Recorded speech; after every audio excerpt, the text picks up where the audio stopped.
Bom dia, irmãos. Paz de Cristo a todos. Hoje a gente vai ter um momento um pouquinho diferente. A gente vai compartilhar, obviamente, a palavra de Deus, mas a gente vai ter a oportunidade de pensar um pouco também sobre a história da nossa denominação, a nossa cultura congregacional. Então a gente vai ter uma ministração, /aula. Agradeço aí a oportunidade que o pastor Renato me deu para a gente compartilhar, e também a igreja, né, que está disposta a ouvir. Não sei se foi uma boa ideia, né, mas eu vou tentar ficar ali, não vou passar de 2h30, mais ou menos, de ministração. 2 horas ali tá tranquilo, tá? A última vez que eu compartilhei a palavra aqui com a congregação, eu fazia 1 mês e pouco ali que eu tinha acabado de casar, né? Não podia deixar de mencionar a minha linda esposa. Agora a gente está, semana que vem, daqui 2 semanas, né? Completando aí 3 anos de lua de mel já. E a gente casou aqui nessa igreja, então a gente também faz parte da história aqui da nossa congregação, tá? Como vocês podem ver ali, ficou um pouco achatadinho ali o slide, mas é para a gente conseguir ver, né? Não vai ter muito texto, mas para a gente acompanhar uns pontos-chave ali. A gente vai falar sobre a história do congregacionalismo na Reforma, na América, no Brasil e em Curitiba. A gente está comemorando o nosso 100 anos, centenário da igreja, o que não é pouca coisa, pensando em Brasil, pensando em sul do Brasil especificamente. Uma comunidade protestante evangélica completando 100 anos é uma coisa realmente considerável. Não somos a igreja evangélica mais antiga de Curitiba, a gente tem algumas um pouco mais antigas, né? Presbiteriana Central, Comunidade Luterana do Redentor, mas a gente está aí na lista das mais antigas e o mais importante, mesmo com uma longa história, com dificuldades, com lutas, um trabalho contínuo, né? Que na verdade ele antecede 1925, que é a data oficial da emancipação da igreja, mas o trabalho na verdade começa bem antes, a gente vai aprender um pouquinho sobre isso. Antes da gente começar a falar de história propriamente dita, eu gostaria de fazer uma breve reflexão a partir de 2 textos. Os irmãos podem abrir, mas não precisa também, vai ser bem rapidinho. Primeiro é o texto de Gênesis, no capítulo 2, Gênesis 2, versículo 4, que diz o seguinte: esta é a história dos céus e da terra quando foram criados, quando o Senhor Deus os criou. Então, versículo de Gênesis, o livro de Gênesis, que significa já exatamente o princípio, né, o relato sobre o início de todas as coisas. Mas o que me chama a atenção aqui, em primeiro lugar, é esse cuidado que Deus tem de registrar, de fazer conhecido por todos a história. A história, obviamente, aqui está falando de um contexto bem amplo, né, que é a criação, é o universo, tudo aquilo que existe. Porém, é um cuidado que Deus coloca já no início da revelação específica, que é a palavra de Deus. Ele já deixa claro: essa é a história, prestem atenção. Eu fiz isso daqui e agora vocês têm que aprender e têm que se lembrar disso. É um chamado, conhecer a ação de Deus na história é um chamado que está presente desde o início da revelação, e a gente se enquadra nisso daí também. E também o Evangelho de Lucas.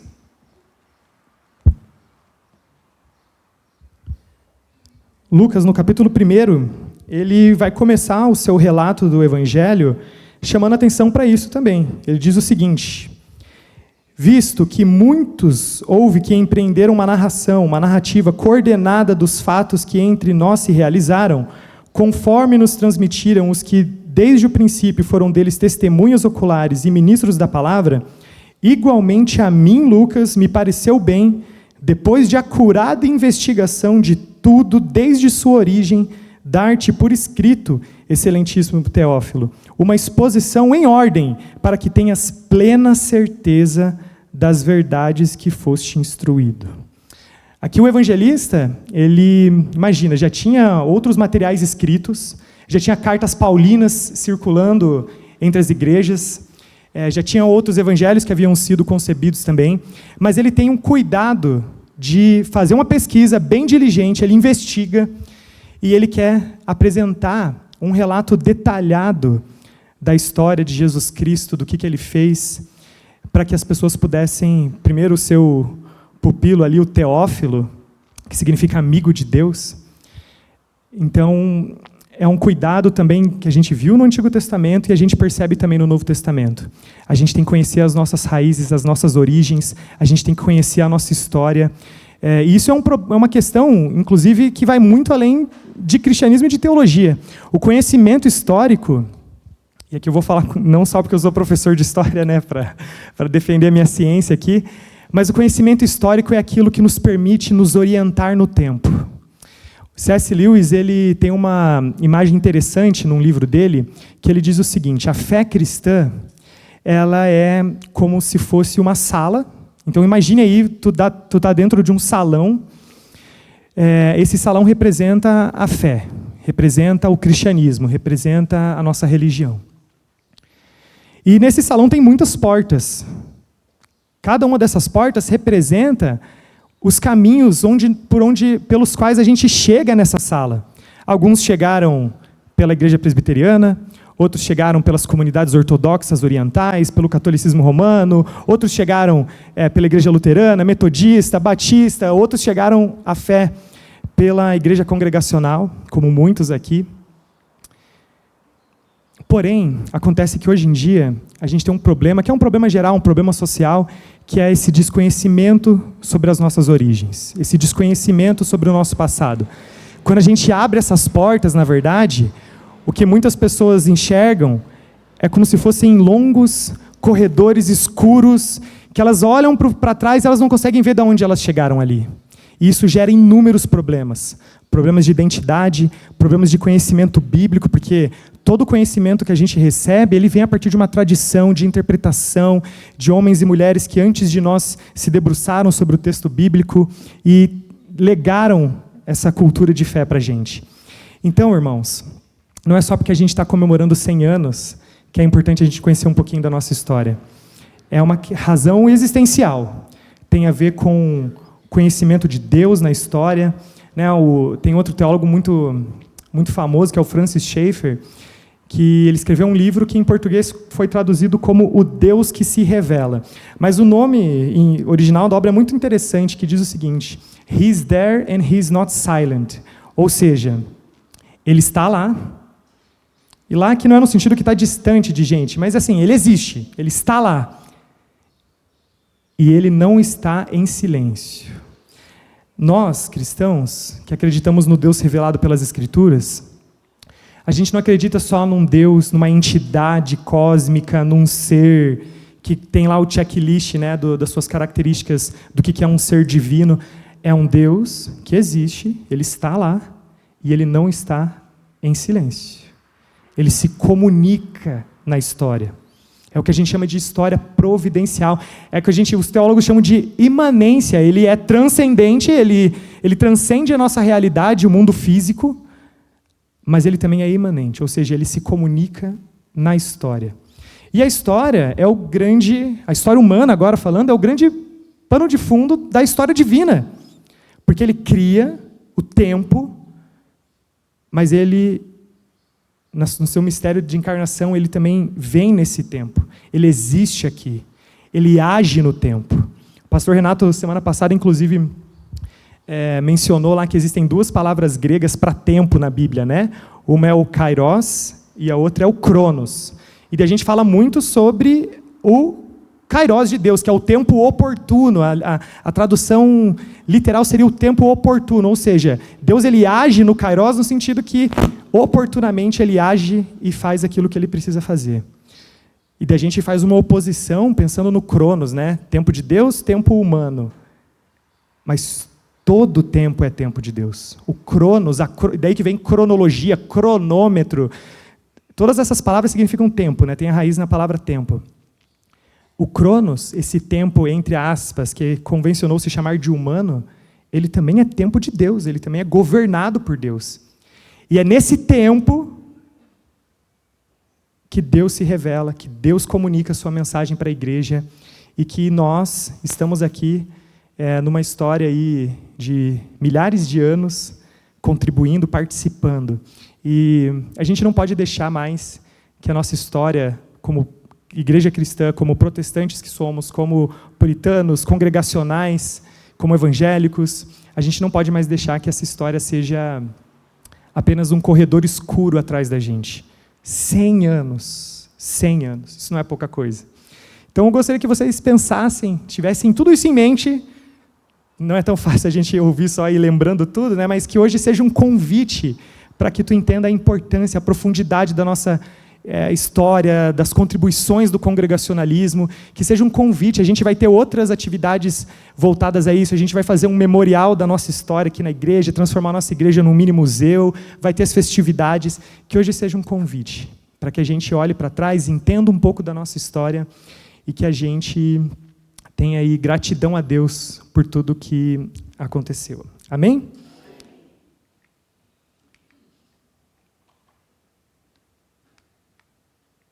Glória a Deus. Bom, e aqui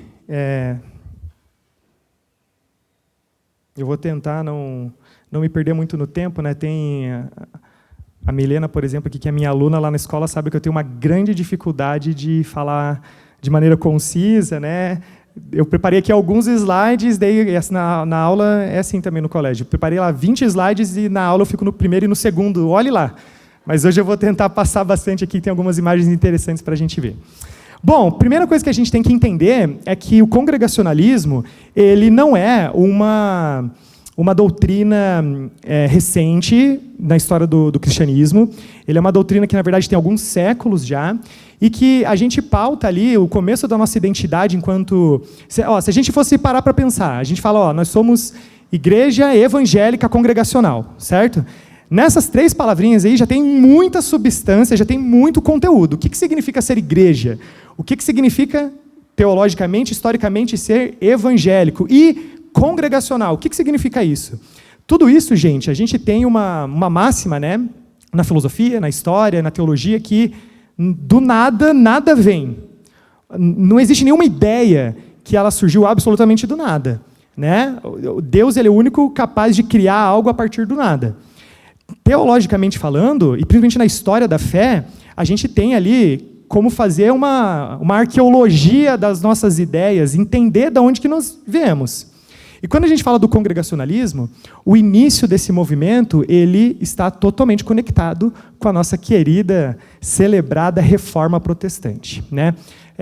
A gente já comentou isso aqui várias vezes, a gente comenta isso na nossa igreja, mas a Reforma Protestante foi aquele movimento que começa lá no século XVI, né? A data que é celebrado como início da Reforma é o dia 31 de outubro de 1517, quando o monge Martinho Lutero, ele começa ali uma série de embates culturais, teológicos, bíblicos, a partir dos quais ele julgava que ele estava, e nós cremos nisso, né, que ele estava resgatando algumas verdades importantes da fé cristã. Então esse movimento ele começa, né, essa imagem que eu coloquei aí representa um outro fato importante da história da Reforma, que é quando o Martinho Lutero ele é chamado lá pelo imperador do Sacro Império, que era a região onde ele morava, o que no passado, hoje seria a Alemanha, né? E ele vai lá para debater com o imperador, debater com os enviados da igreja predominante na época, que era a Igreja Católica, e defender a visão religiosa dele ali. E quanta coisa surgiu daí, né? A Reforma ela é um movimento amplo, social, educacional, mudou o Ocidente, mudou a história do mundo muito além da religião. Foi um movimento muito amplo e a gente está conectado com isso. Por quê? Depois da Reforma, do início da Reforma Protestante, a Reforma ela começa a se espalhar por várias regiões. Ela se espalha para o norte da Europa, ela se espalha pela Península Ibérica, pelo centro da Europa, e ela chega inclusive na Inglaterra. E é na Inglaterra que vai começar o movimento do congregacionalismo. Mas está tudo aí conectado nesse caldeirão de reformas políticas, religiosas, que o Martinho Lutero começou lá em 1517. Aquele que está ali do lado esquerdo é o rei Henrique VIII Tudor. Ele era um rei de uma época em que a Europa ainda vivia um contexto ali de briga política entre as monarquias absolutistas, que a gente chama, e formas ali de contestação a esse poder absoluto, esse poder centralizado dos reis, que vai ter tudo a ver também com a questão religiosa. O Henrique VIII está aqui não estou colocando ele aqui como um herói da nossa fé e tal. Na verdade, ele era uma pessoa bem complicadinha, né? Ele queria se divorciar. Por que ele está aqui? O Henrique VIII, ele, no ano de 1534, ele separa a igreja da Inglaterra da igreja católica romana.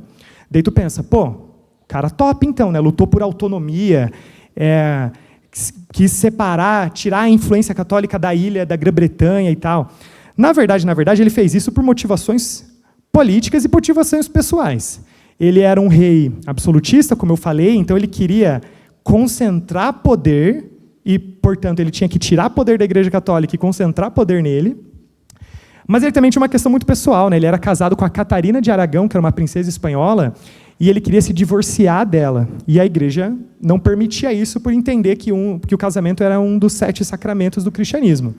E ele porque queria se divorciar de sua esposa. Então ele faz esse rompimento com a Igreja Católica, né, com um movimento. Ele consegue 2 coisas. Primeiro, pegar o poder que a Igreja Católica tinha na Inglaterra para si e ainda se divorciar de sua esposa. Não por amor, né, não porque ele estava apaixonado por outra, porque ele era um cara bem... Que adjetivo que eu posso usar aqui, Renato? Fala, Mairo. Ele era bem mulherengo. Foi o pastor que falou, não fui eu. Tá? Ele era bem mulherengo e, assim, depois ele casou mais umas 4 vezes. Nossa, ele se divorciou mais várias vezes. Não, ele mandava matar suas esposas, né? Então, assim, uma figura bem tranquila, né? O que isso tem? Daí tu pensou, pô, aí a gente vai ter vergonha da nossa história congregacional. Se está conectado com esse cara aqui, meu Deus do céu. Na verdade, não. Os congregacionais... eles surgiram, na verdade, no contexto de contestação justamente ao que Henrique VIII fez na Inglaterra. Por quê? O Henrique VIII ele separou o cristianismo inglês do cristianismo católico romano, entendemos isso, né?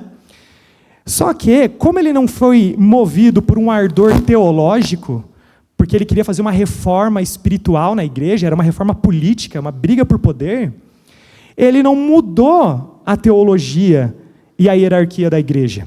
O cristianismo, que daí ficou conhecido como cristianismo anglicano, a igreja anglicana, na verdade era uma igreja que ela continuou essencialmente uma igreja católica nas suas práticas, nos seus costumes, na sua hierarquia, continuou sendo uma igreja episcopal, ou seja, o que é uma igreja episcopal? É aquela que tem uma hierarquia entre o líder da igreja e daí os leigos, ou seja, tem uma diferença hierárquica entre aquele que comanda, que é o bispo, o arcebispo e tal, e ele ainda se coroou como o cabeça da igreja.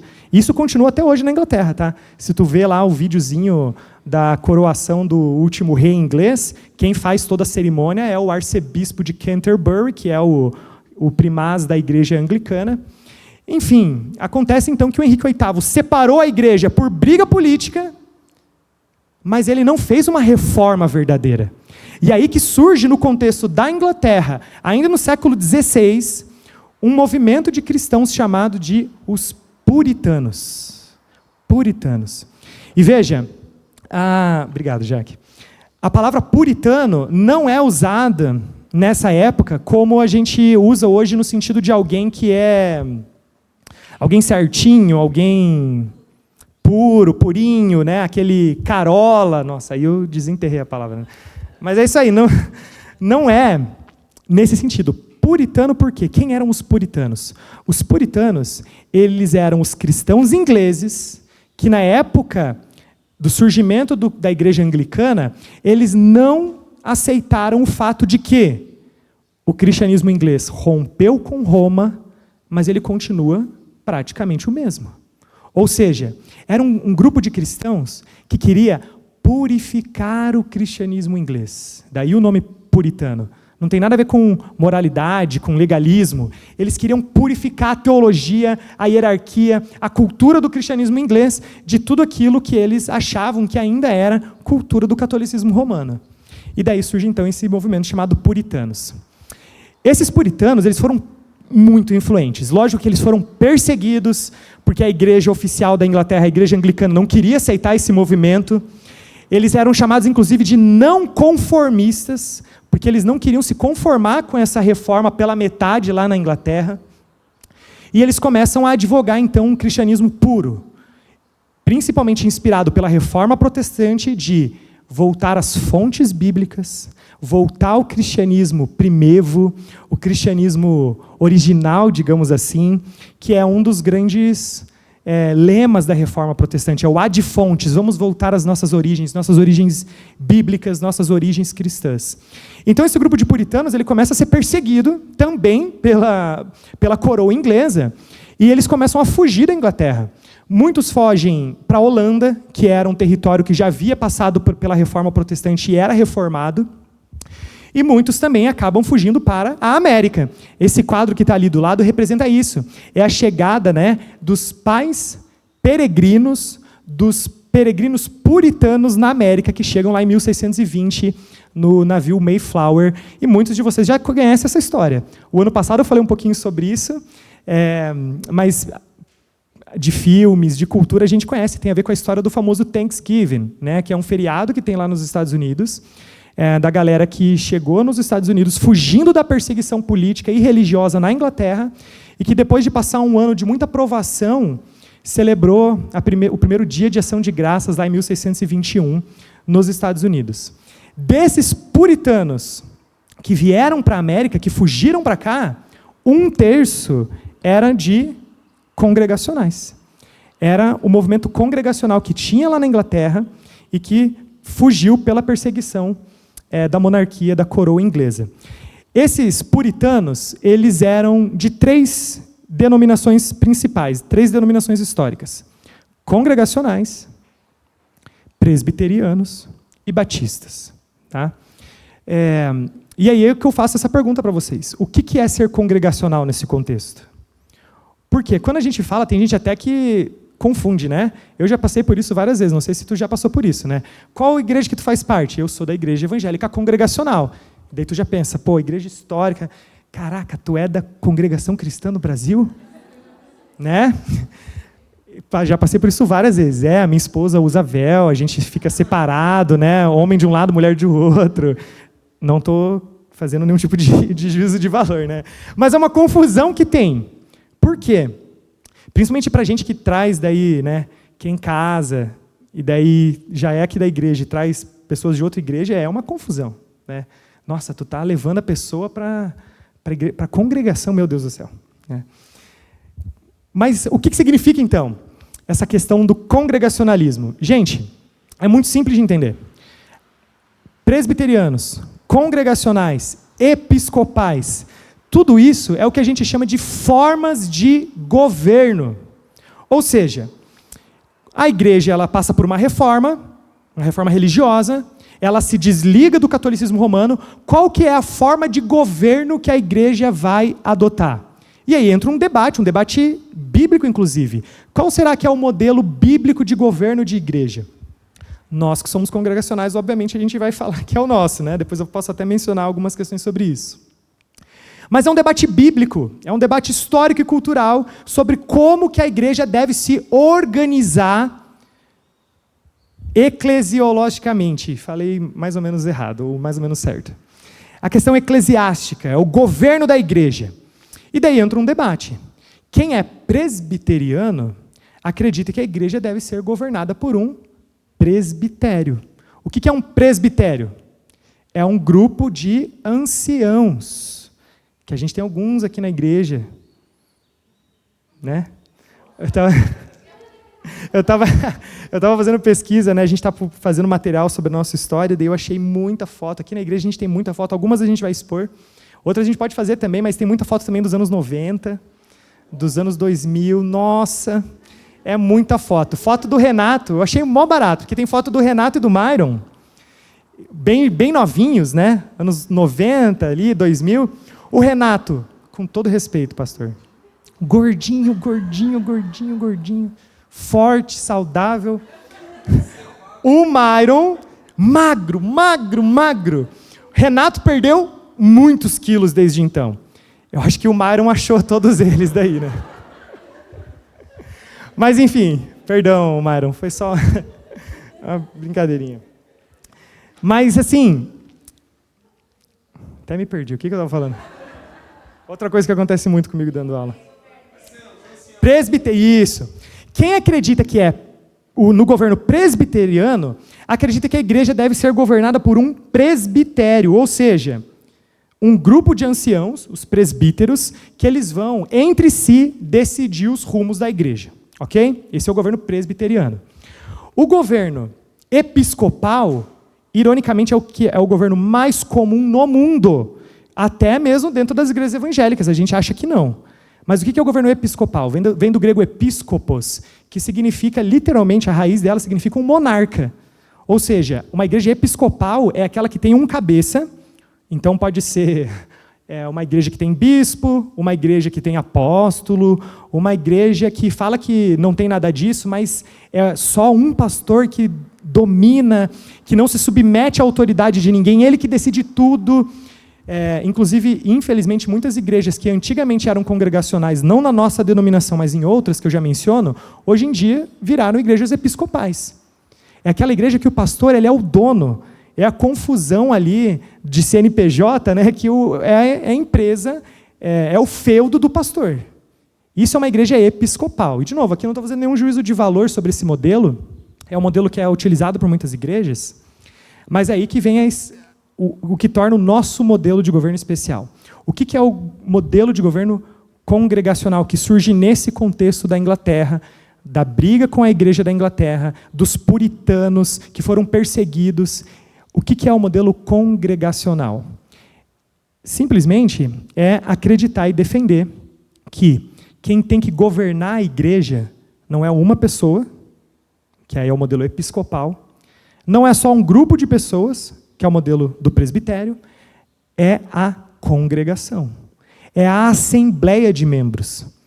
Não é à toa, até tem um pastor congregacional que esse ano ele publicou, esqueci o nome dele agora, mas ele publicou um livro muito interessante chamado 100 Puritanos sem Democracia. A história da democracia. E aqui eu não estou falando da primeira experiência histórica lá em Atenas, no período clássico que tem lá, a democracia ateniense que depois também foi descontinuada. O início da democracia moderna é justamente os puritanos e os congregacionais. Por quê? Pensa num contexto que eu expliquei para vocês, de absolutismo, de poder monárquico que domina tudo, que impõe a religião para as pessoas. Surge um grupo de pessoas que fala, não, a gente não reconhece outra autoridade, além da Bíblia e da nossa própria comunidade. Ser congregacional, historicamente, é acreditar que cada igreja é independente, ela cuida dos seus próprios assuntos.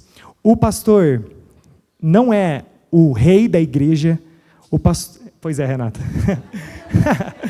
O pastor não é o rei da igreja.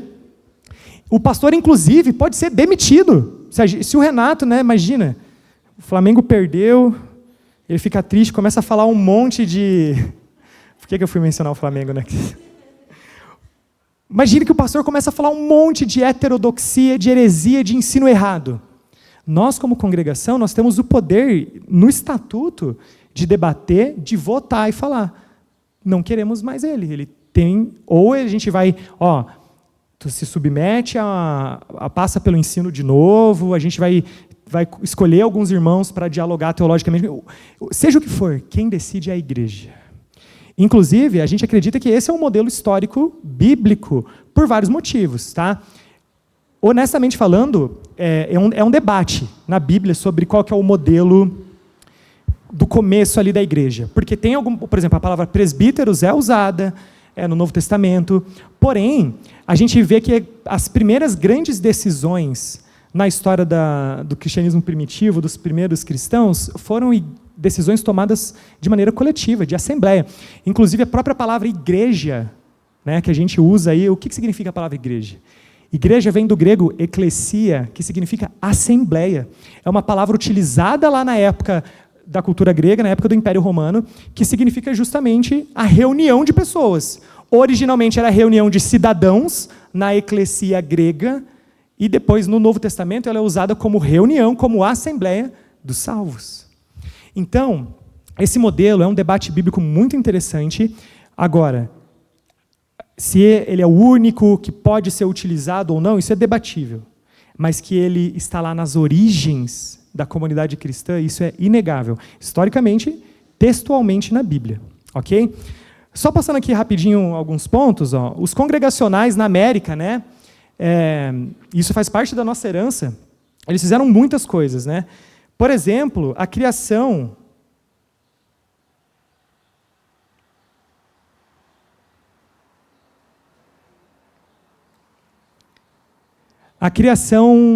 da Universidade de Harvard, né? A Universidade de Harvard, ela recebe esse nome por causa de um pastor congregacional, John Harvard, que foi um dos primeiros benfeitores dessa instituição, fez ali doação de livros para a biblioteca, aquela ali, né, do lado direito ali é uma estátua de Harvard lá num dos campos da universidade. Outras, né, universidades norte-americanas foram criadas pelos congregacionais. Então a gente tem Harvard, depois tem Yale, enfim. Os congregacionais nos Estados Unidos eles têm uma tradição fortíssima, histórica. Harvard fica num estado que é o estado de Massachusetts, que é, inclusive,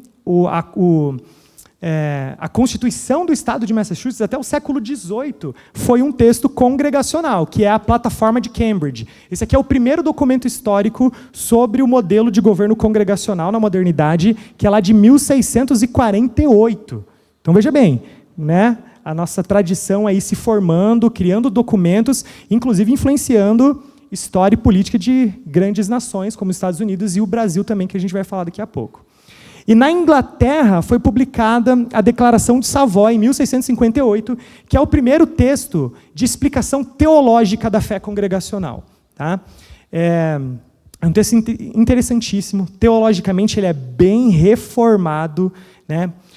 Inclusive, não sei se tu sabia, mas eu falei lá do modelo presbiteriano e congregacional. Né? Teologicamente, essas duas tradições são muito parecidas. Na sua visão soteriológica, na sua visão de interpretação das Sagradas Escrituras, o que vai diferenciar presbiterianos e congregacionais não é uma teologia de fundo sobre justificação, sobre sacramento, não. É justamente o modelo de governo. Tá? Mas a gente tem essa parceria histórica, digamos assim. Tá? E no Brasil? Quando a gente fala de Brasil, e aqui para a gente assim, gente, é inspirador. Por quê? Quando a gente fala da história do congregacionalismo no mundo, a gente olha primeiro, então, para onde? Europa, Inglaterra, certo? Depois para onde? Estados Unidos, com os congregacionais puritanos que fugiram para lá. Mas quando a gente daí olha para a nossa história, a gente vai começar pensando a partir desse casal aqui. Tá? Esse casal aqui, que com certeza, gente, a influência dele está muito além só da nossa denominação. Na verdade, a história do cristianismo protestante, do cristianismo evangélico brasileiro, todas as tradições devem muito a esse casal aqui. Quem está aparecendo aí para vocês é o Dr. Robert Kelly e a Dona Sarah Kelly. Tá? Quem eram esses dois aí? O Dr. Robert Kelly, ele era um escocês, ele era médico, ele fazia parte da Igreja Nacional da Escócia, né? Então, a origem dele teológica era uma igreja reformada, tradição reformada, na Escócia, que também foi um centro ali da reforma protestante, e ele se casou, essa aqui, na verdade, é a segunda esposa dele, porque primeiro ele ficou viúvo, mas ele se casou com a Sarah Kelly, que era uma inglesa, de família congregacional tradicionalíssima, né? A família da Dona Sarah, ela remontava lá os primeiros congregacionais na Inglaterra, e daí, influenciado por sua esposa, ele adota o modelo congregacional. Depois eu comento um pouquinho mais sobre isso, mas a história da nossa denominação, do congregacionalismo, na verdade, com as mulheres, é uma história também muito interessante, muito. Começa com a questão da democracia, que eu vou falar para vocês, mas era uma igreja de vanguarda, um pensamento assim muito, muito revolucionário para a época. Tá? Esse casal, então, ele tem uma história muito interessante. Era um casal rico, o Dr. Kelly já era de família rica, ele era médico, uma pessoa muito rica, que teve ali uma caminhada de ateísmo e depois uma conversão muito interessante, né? E talvez em oportunidades futuras a gente faça aí curso, aula, para aprofundar toda essa história, né? Mas era um homem que, movido ali pela sua fé adquirida já na vida adulta, ele se envolve, tenta se envolver com... Tenta não, ele consegue, né? Ele intenta se envolver com missões. Tá?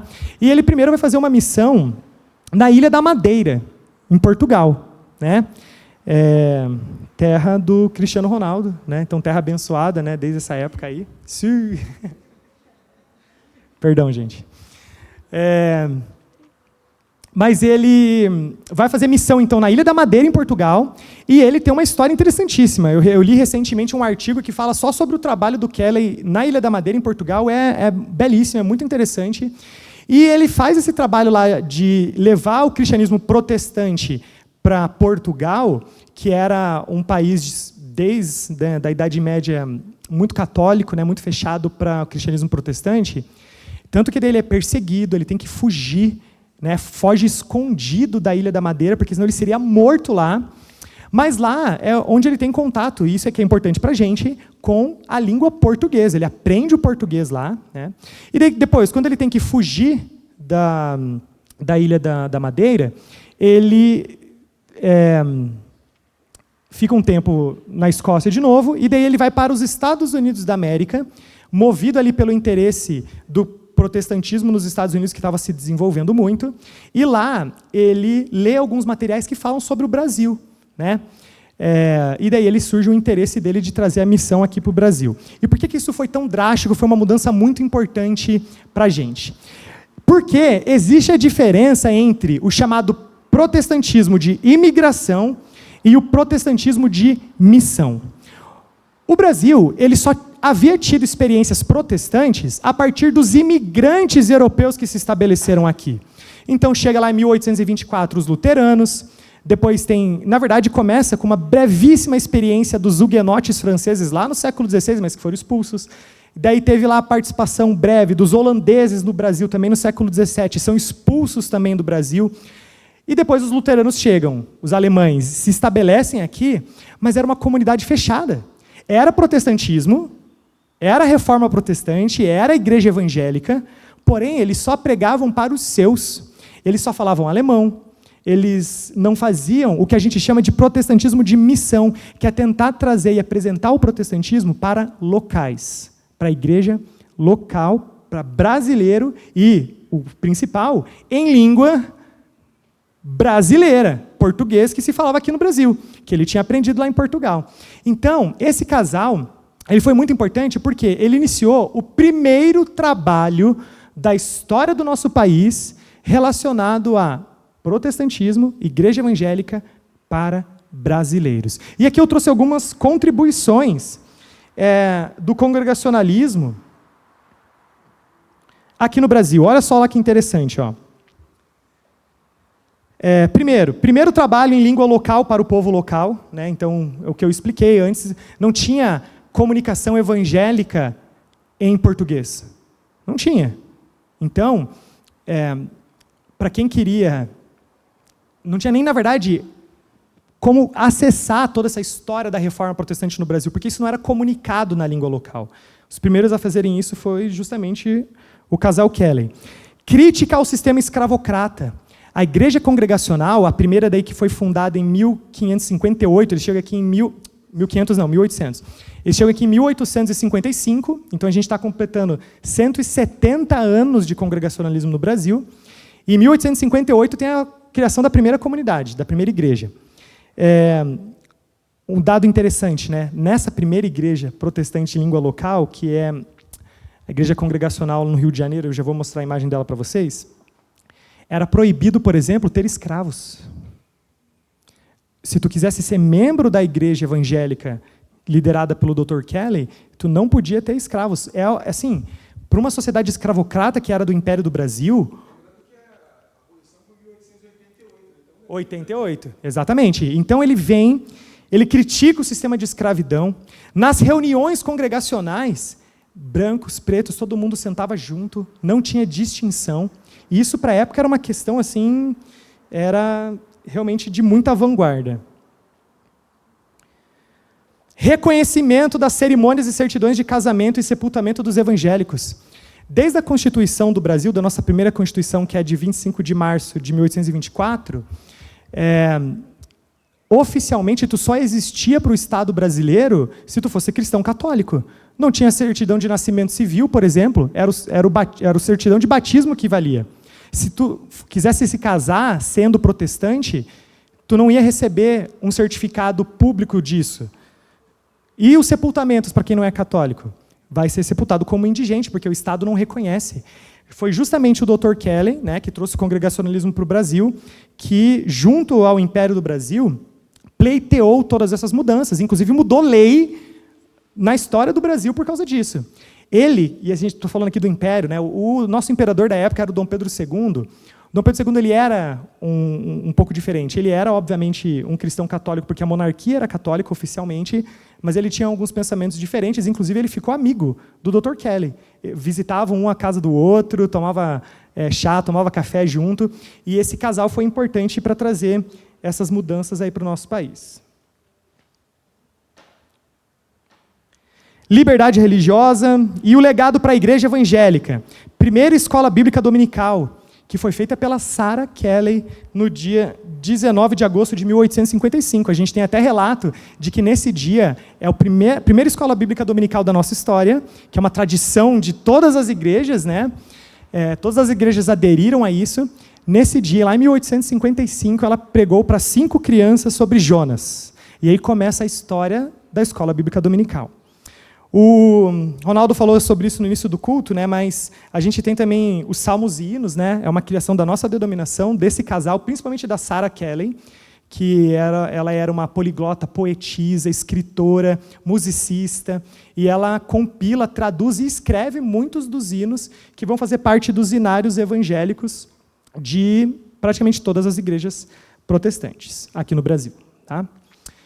Aqui a primeira igreja, ó, do lado esquerdo, a primeira igreja evangélica em língua português, Brasil, da história, que é fundada lá em 1858, e do lado direito a gente tem o templo atual, que é de 1914. Essa é a primeira igreja evangélica protestante no Brasil, com trabalho permanente, e está aberta até hoje. Inclusive, a gente já recebeu pastores da Igreja Evangélica Fluminense, que era o nome, aqui para pregar, né?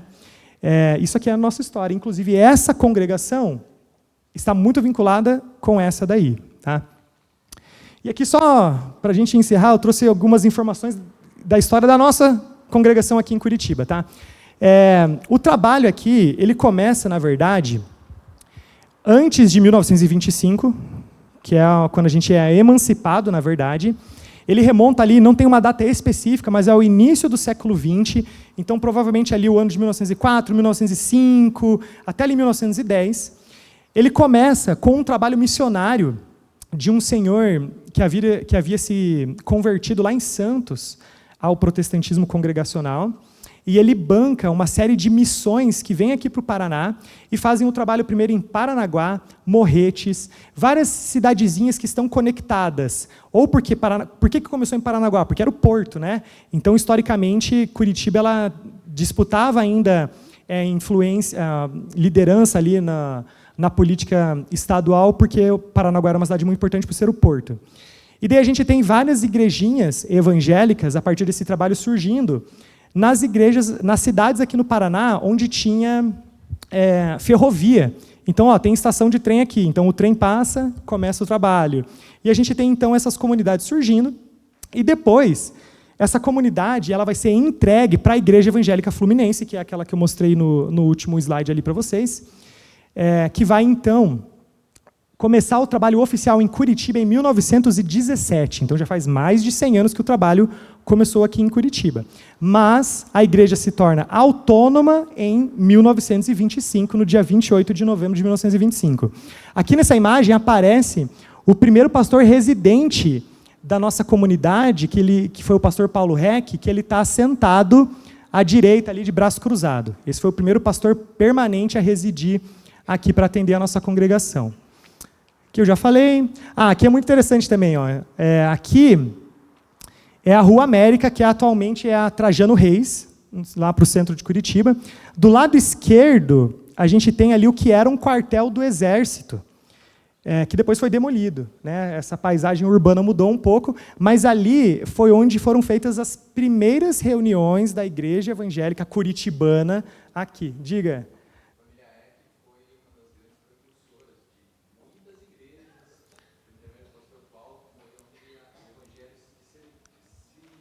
Com certeza. Obrigado a participação do meu sogro, inclusive, para quem não conhece. Ele fundou várias comunidades, tem a igreja do AU, que ele fundou também, né? Tem nome de, lá no bairro, tem nome de rua dele e tal.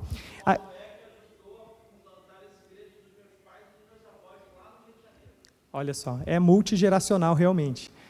E aqui, então, é onde foi reunir a primeira vez, e as primeiras reuniões da Igreja Evangélica Curitibana, aqui. Coritibana. A grafia mudou, tinha Y, depois mas era Coritibana mesmo, estava até nos estatutos escrito assim. Né? Ó, aqui é uma imagem, esse é um documento que a gente tem aqui na igreja. Ó. Os estatutos da Igreja Evangélica Coritibana, que foram aprovados em assembleia no dia 31 de outubro de 1926. E esse facsímile que a gente tem aqui na igreja é de 1928. Então, assim, a gente pega com cuidadinho, né? Tá todo ali, né? É bem antigo. Alguns ali chega perto da idade de alguns aqui da igreja, mas não chega a dar exatamente, né? E nesse estatuto, desde o início, já está bem exposto ali a nossa identidade congregacional, né? Eu trouxe aqui para vocês, ó, o artigo 1º dos nossos estatutos, que foi o nosso primeiro estatuto aprovado lá em 1926. A Igreja Evangélica Coritibana, organizada 28 de novembro de 1925, é uma comunidade, ali é a grafia da época, né? Comunidade religiosa, faz parte da Igreja de Nosso Senhor Jesus Cristo e, como igreja local, congrega-se na cidade de Coritiba, capital do estado do Paraná, para prestar culto. Aqui as intenções dos nossos irmãos antepassados, né? Por que essa igreja se reuniu aqui em Curitiba? Ó? Para prestar culto a Deus, adorando-o em espírito e verdade, conforme preceitua Cristo nas Sagradas Escrituras. Então, é uma comunidade que ela se organiza lá em 1925, ela se emancipa, na verdade, e tem uma longa história, né? Uma história de 100 anos, muita coisa aconteceu, ela mudou várias vezes de lugar. Para construir esse templo aqui foi uma luta, esse templo é da década de 50, e ele levou quase uma década para ser construído. Isso aqui é uma imagem da construção desse espaço onde vocês estão aqui agora. E foi realmente muito difícil, porque teve momentos onde não tinha pastor residente, teve momentos assim, a igreja ela começou com 35 membros, lá em 1925, e teve momentos que pastores assumiram que tinha 5, 6 membros na igreja. Então, assim, mas ela nunca fechou, o trabalho nunca parou, é um trabalho contínuo, mas com muita luta. Inclusive, esse terreno aqui também tem a sua própria história, né? O terreno que a gente está hoje foi uma doação de uma mulher importante na história do Paraná, que foi a consuleza Isabel Gum, que ela era esposa do cônsul britânico aqui no estado do Paraná, que, animada pela causa evangélica, ela era uma inglesa, portanto, protestante de tradição, ela doou o terreno para a nossa congregação. Mas, como eu falei, foi uma luta, né? Tanto que, durante algum tempo, a nossa comunidade ela se reunia aqui no salão. A igreja que ficou conhecida até como Igreja do Buraco, porque o templo ficou quase 10 anos para ser construído, não conseguia recursos, não terminava, e a igreja tinha que cultuar. Então a igreja cultuava no salão, só que tinha um problema. Quando chovia, alagava, e as pessoas faziam culto. Até pouco tempo ainda fazia isso. Né? Então aqui é uma fotografia, essa foto aqui é de 1958, a nossa congregação reunida. Né? Eu até perguntei para a Letícia, né, será que esse senhorzinho aqui, ó, está vivo até hoje? Em 1958, ele estava novinho ali ainda, né? Eu acho que pode estar vivo ainda, né? A criancinha que está ali talvez esteja, né? A gente estava fazendo, inclusive, né, ontem a gente estava vendo muitas fotografias, né? Identificando, ó, eu que não cresci aqui, né? Eu vim aqui para a igreja, acho que em 2020, 2021, foi nessa época aí. Mas foi um pouco antes, né, 2019, mais ou menos, né? Faz bastante tempo já. Mas a galera que é daquela igreja, eu vi foto da Dani novinha também. Nossa! Então, eu vi fotos da Dani que... Nossa! Não, eu ia falar que eu vi fotos da Dani bem nova, que é como ela acha que ela é hoje ainda. Entendeu? Mas uma história de fé que, por mais que teve muita luta, com a participação de homens e mulheres incríveis, pastores. Oi. Desse aqui eu não peguei o nome ainda. Mas a gente tem uma lista de pastores, né, que a gente está trabalhando ali para resgatar todos, mas pastores incríveis. Pastores, né, tem um dos que foi recente até, que pastoreou durante bastante tempo, foi o pastor Arquimedes, que ele era um educador, um dos responsáveis pelo estabelecimento do setor de educação da Universidade Federal do Paraná, trabalhou na Universidade Federal de Santa Catarina. Muitos pastores que eram doutores, médicos, teve pastor advogado também, mais recentemente o Renato e o Myron, que também são uma bênção, né? Mas a gente tem filósofo, tem um político, é bênção, né? Mas é uma... Como que eu defini o Myron? Essa aqui é uma fotografia de 1963, já com o templo acabadinho, e muitas mudanças continuam acontecendo, né? Tem muitas outras fotografias que a gente vai vendo, vai conhecendo, e é muito interessante, né? Bom, irmãos, a história não para aqui em 1963, né? Ela continua, inclusive com muitas lutas, né? Terminar o templo e parar de ser a igreja do buraco não foi o final, né? Das lutas, das adversidades, mas é uma igreja que continuou. E como eu falei antes para vocês, 100 anos de história para uma comunidade evangélica protestante no sul do Brasil, Curitiba, não é pouca coisa. A gente tem até conversado bastante, né, eu, o Myron, o Renato, sobre a necessidade da gente transformar esse lugar aqui num memorial mesmo, falando de tombamento do templo, falando de preservação dessa história. Por quê? Por causa de tudo isso que eu falei, e de novo, foi apenas um convite, né, a gente conhecer mais da nossa história, desse impacto do congregacionalismo no Brasil para a democracia, para os direitos iguais, né? A Sarah Kelly, né, que eu havia mencionado para vocês, a gente tem hoje aqui na igreja, eu acho que com certeza nenhum homem vai discordar de mim aqui, que o nosso departamento feminino é muito mais agilizado do que o masculino. Isso aí é a história da nossa denominação.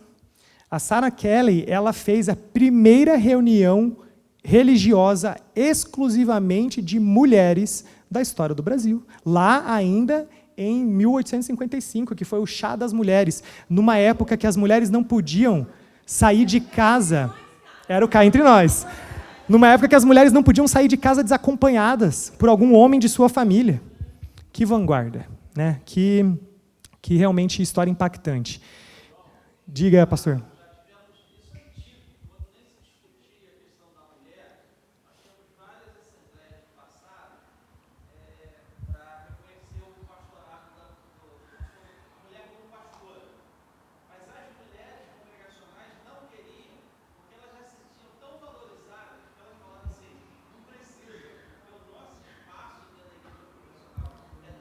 Já é reconhecido. Que a gente não precisa do título. Exatamente.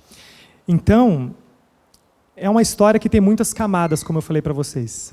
O congregacionalismo ele começa no seio da Reforma Protestante, com um debate teológico interessante, que é sobre a forma de governo, sobre a postura reformada dos nossos antecessores puritanos.